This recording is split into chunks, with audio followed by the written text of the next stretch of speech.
Arkase koda kasigala fatalagaduma Arkase koda hadaluko Arkase koda kasigala fatalagaduma Shibiro shibiro shibiri Ajamalu yokumasiya dadu mimandindiri Shibiro shibiri Ajamalu yokumasiya dadu Dedemi karasa kore sani Wayo jajabeko kichusi kutani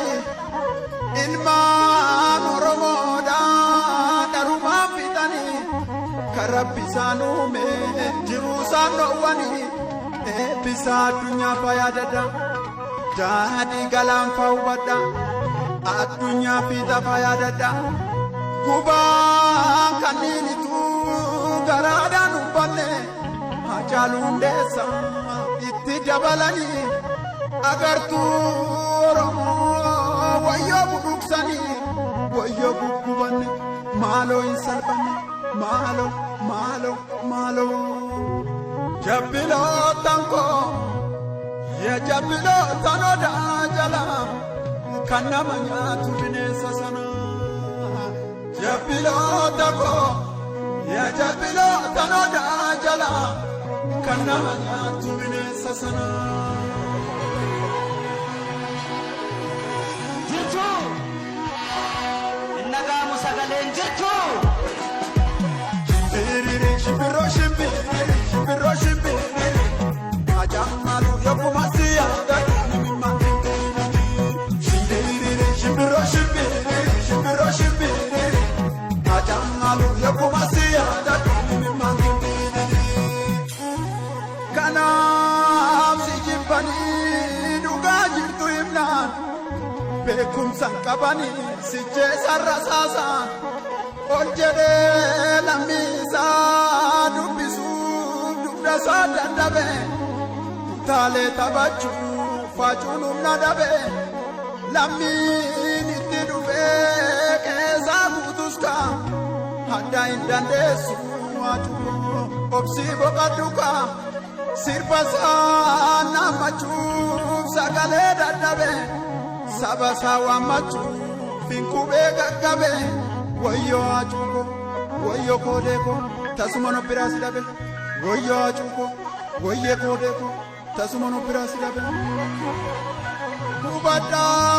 ilaala dubbini jalqaba. Wayyaa jala galte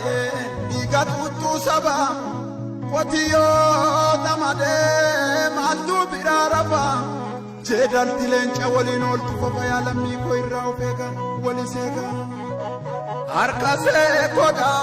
hajalu kon arkase koda kasigala fatalagaduma Arkase koda hajalu kon arkase koda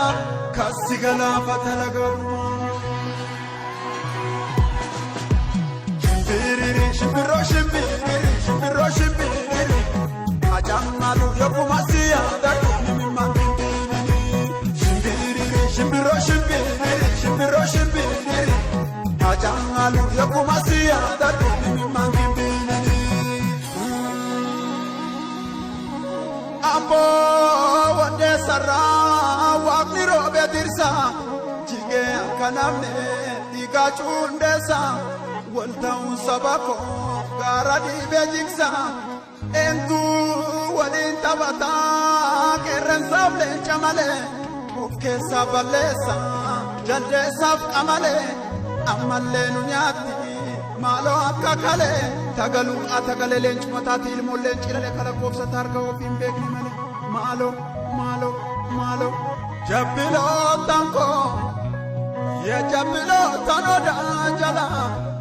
Kanamanya tu binesa sana Jabilo tanko ya jabilo tanoda jala Kanamanya tu binesa sana Oromia, Ethiopia, Kaika, Katuriti, Kachana Bitan, Ebomi, Kabatu, Kawe, Morman, Dadu, Dundo, Pepe, Adu, Kapso, Kedi, Oromiyaa.